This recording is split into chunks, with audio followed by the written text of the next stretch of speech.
जिज्ञासु विद्यार्थियों, आइए अपने हिंदी विषय में हमने काव्य का एक पाठ समाप्त कर दिया, पवनदूती का। इसके बाद अनिवार्य संस्कृत का एक पाठ समाप्त हुआ, भोजस्य औदार्यम। अब हम सोच ये रहे हैं कि आइए आज से हम लोग चलें गद्य का एक पाठ समाप्त कर दें। तो इसी क्रम में आइए आपके गद्य का प्रथम पाठ राष्ट्र का स्वरूप पाठ का नाम है, जिसके लेखक हैं वासुदेव शरण अग्रवाल। आप समझिए कि वासुदेव शरण अग्रवाल जी एक ऐसे लेखक हुए हैं जिन्होंने अपनी लेखनी विशेष रूप से पुरातत्व विषयों पर चलाई है।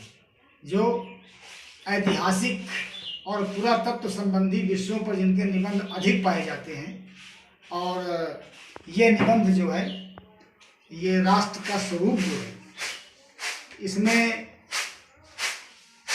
अग्रवाल जी ने एक खाका खींचा है राष्ट्र का।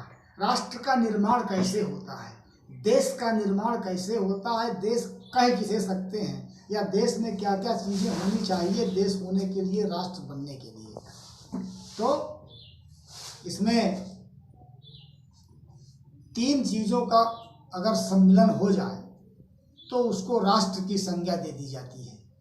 इसमें हम पढ़ते रहेंगे, आप लोग किताब अपना घर में किताब सबके पास आ ही गई होंगी, किताब से इस गद्य के पाठ को पढ़ते रहिएगा। हम इसको आपको समझाते चल रहे हैं।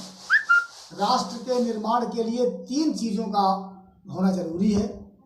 पहली चीज़ है भूमि, दूसरी चीज़ है जन, और तीसरी चीज़ है संस्कृति।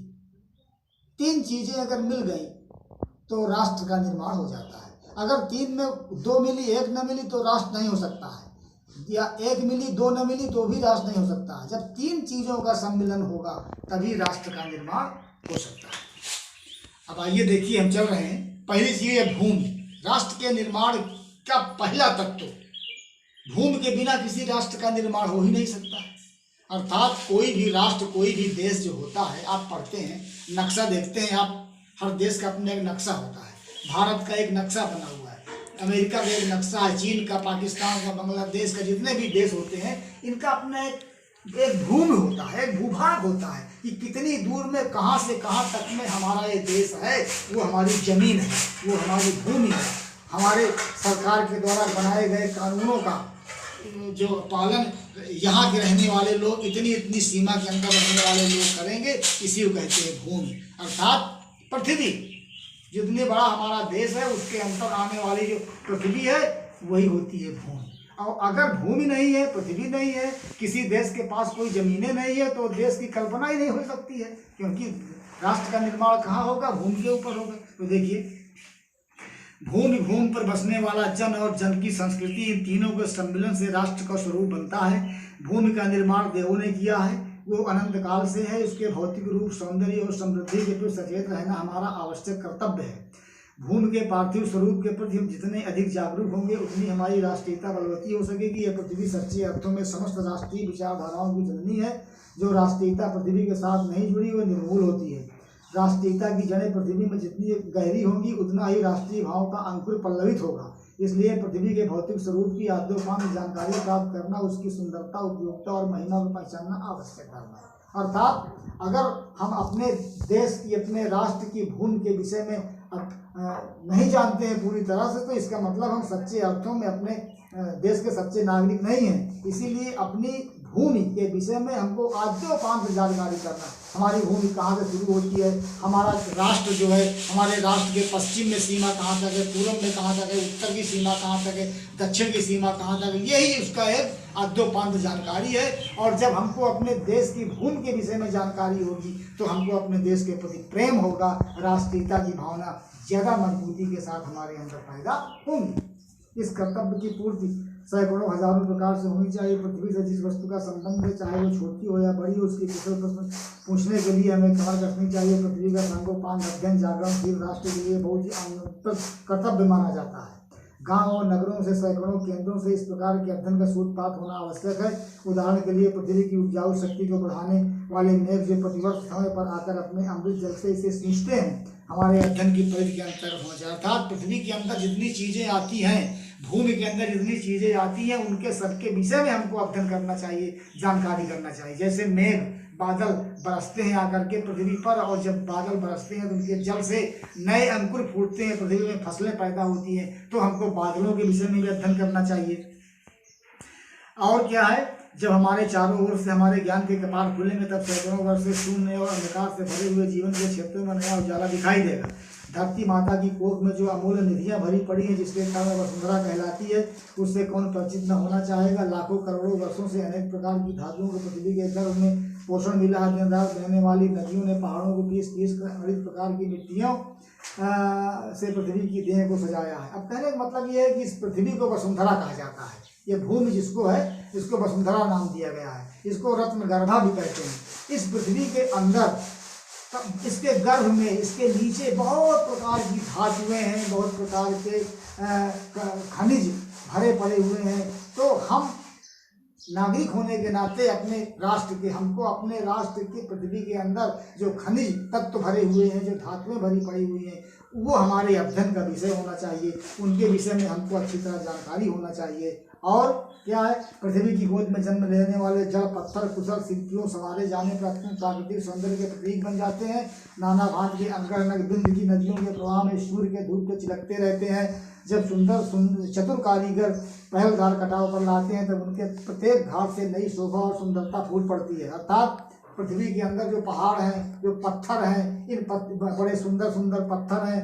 यही पत्थर जब हमारे पृथ्वी के ऊपर बहने वाली नदियों में पड़ जाते हैं, तो नदियों के बहाव से वो लुढ़कते लुढ़कते पत्थर जो है कट करके धीरे धीरे घिस घिस करके वो बड़े सुंदर नग बन जाते हैं, और वही नग आ करके हमारे आपके हाथों और गले की शोभा बढ़ाते हैं। तो उनके विषय में भी हमको अध्ययन करना चाहिए। पहाड़ों के विषय में, पर्वतों के विषय में, पत्थरों के विषय में, नदियों के विषय में, और क्या कहते हैं, लताओं के विषय में, वनस्पतियों के विषय में, पेड़ों के विषय में, जंगल के विषय में, इनके सब के विषय में हमको अध्ययन करना चाहिए। ये हमारे अध्ययन का विषय होना चाहिए। तभी जो है ये हम सच्चे अर्थों में एक राष्ट्र प्रेमी हो सकते हैं, और पृथ्वी का जो राष्ट्र के निर्माण का प्रथम तत्व है भूमि, उसके विषय में हमको जानकारी पूरी तरह से तभी सार्थक हो सकती है। और इसलिए इसमें जो है कहा गया कि पृथ्वी जो है वो माता है। पृथ्वी को माता मान लिया गया। जिस प्रकार के माता के गर्भ से पुत्रों का जन्म होता है, उसी प्रकार से ये सब हम आप सभी लोग जो है उस पृथ्वी के पुत्र हैं। इसलिए अपने माता, अपने पृथ्वी के विषय में पूरी जानकारी होना बहुत जरूरी है। और ये भी इसमें कह रहे हैं कि विज्ञान और उद्यम दोनों को मिलाकर राष्ट्र के भौतिक स्वरूप का एक नया ठाठ खड़ा करना है। ये कार्य प्रसन्नता, उत्साह, अधिक परिश्रम के द्वारा इसे आगे बढ़ाना चाहिए। हमारा ये ध्येय है कि राष्ट्र में जितने हाथ हैं उनमें से कोई भी इस कार्य में भाग लिए बिना पीछे न रहे। सभी मातृभूमि की पुष्ट समृद्धि और समग्र रूप मंडल प्राप्त कर सकता है। अर्थात राष्ट्र के अंदर जितने भी नागरिक हैं, जितने भी लोग निवास करते हैं, वो हर व्यक्ति को कुछ ना कुछ काम करना चाहिए। किसी का हाथ खाली न रहे, तभी राष्ट्र का निर्माण होता है। राष्ट्र के निर्माण के बाद विज्ञान का अगर सम्मिलन हो जाता है परिश्रम में, तो विज्ञान और उद्यम दोनों मिल करके राष्ट्र का विकास करते हैं, और तभी राष्ट्र का विकास होता है। वहाँ पर रहने वाले जो लोग होते हैं वो सुखी रहते हैं, और पृथ्वी सच्चे अर्थों में तभी वो पृथ्वी के माता के अर्थ को हम सार्थक सिद्ध कर सकते हैं। बच्चों, आज यहीं तक राष्ट्र के स्वरूप का पहला तत्व जो है वो भूमि है। भूमि के विषय में हम लोगों ने अध्ययन कर लिया। अब आपको करना क्या है कि भूमि वाला खंड जो है, एक खंड, एक तत्व को आपको अपने घर में किताब पढ़ना है। इसके अलावा आइए अभ्यास के प्रश्न है। ये पहला वाला जो व्याख्या है गद्यांश पर आधारित अति लघु उत्तरीय प्रश्न है। देखिए, धरती माता की कोख में यहाँ से लेकर के आपको कहाँ तक करना है, पत्थरों का भी सदा से कितना भाग आते हो, हमें उनका ज्ञान होना भी आवश्यक है।